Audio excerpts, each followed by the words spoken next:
J'ai commencé le Go à 9-10 ans, à peu près. On avait un Go chez moi et j'étais toujours intéressé par ce jeu qui me paraissait toujours mystérieux, mais voilà. Et un jour, sur un coup de tête, j'ai commencé à jouer. Et au départ, je jouais beaucoup avec mon grand-père. Et au bout d'un moment, je le battais très facilement. Donc bon, j'ai décidé d'aller dans un club qui était à côté de chez moi. Mais là, je me suis rendu compte que j'étais pas si fort que ça. Donc, à ce moment-là, je me suis mis à jouer assez sérieusement avec les joueurs de ce club. Et j'ai progressé jusqu'à à peu près 12e dan. Mais en fait, le problème, c'est qu'à l'époque, le club japonais était très enfumé. Et voilà.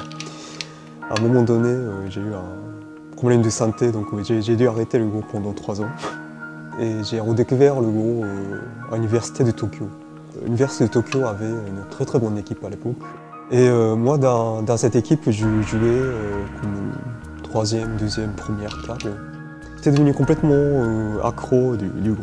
En 99, on a gagné le titre national. Voilà.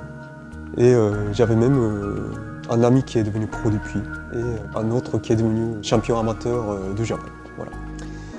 Je suis parti en France et j'ai découvert, je ne sais pas comment, une affiche du tournoi de Paris. À l'époque, j'étais à Besançon, mais j'ai décidé d'y participer. C'était vraiment une surprise incroyable parce que j'ai découvert 300 personnes dans la mairie du 13e arrondissement, ce qui était totalement inattendu pour moi. 2-3 mois après le tournoi de Paris, je suis parti à Tours. C'est là que j'ai vraiment renoué le contact avec le Go parce que j'allais vraiment au club 2 fois par semaine, jouer avec tout le monde. Je garde un très bon souvenir de ça. Et c'est à ce moment-là que j'ai découvert un peu le milieu de Go français parce que j'ai découvert aussi des tournois en province comme le tournoi de Rennes, le tournoi de Tours, le tournoi de Toulouse. Le stage fédéral aussi, c'était vraiment un choc. Il y a un très bon mélange de sérieux et de la festivité que j'ai beaucoup aimé.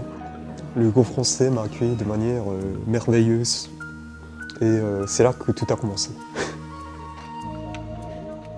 À Tours, le club avec lequel je garde toujours un très bon contact, on a créé une école de Go.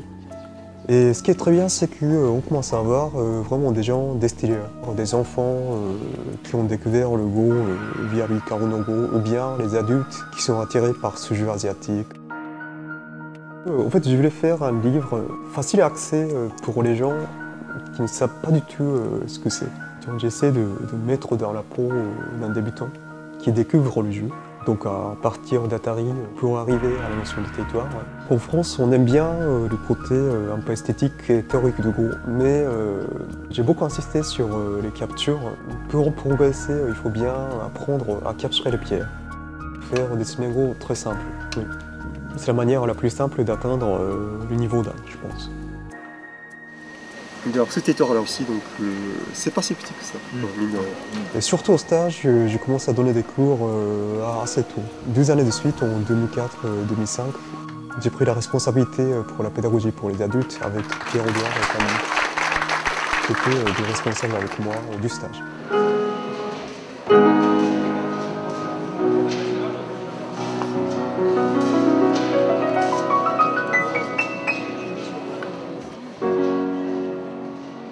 Il y a 2 ans, j'ai commencé mes recherches sur la présentation du jeu de Go dans la peinture japonaise.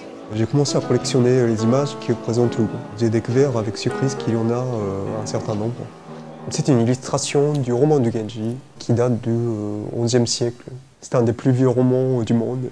C'est une partie de Go en cours. Donc il y a un empereur et un de ses subordonnés qui sont en train de jouer au Go.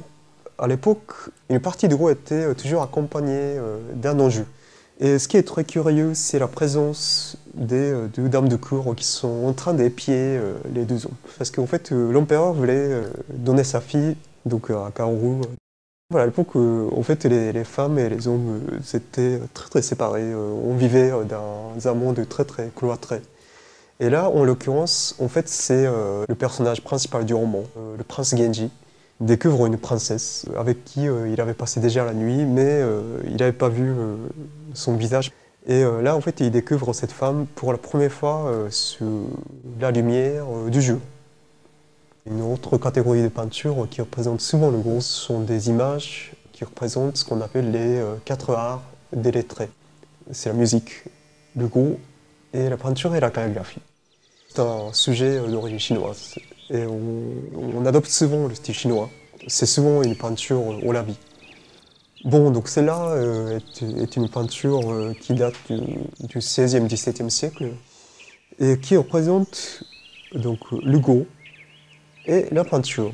En fait, le goût est représenté par une partie en cours entre deux lettrés qui ressemblent un petit peu aux immortels. Ces hommes-là se divertissent dans la nature.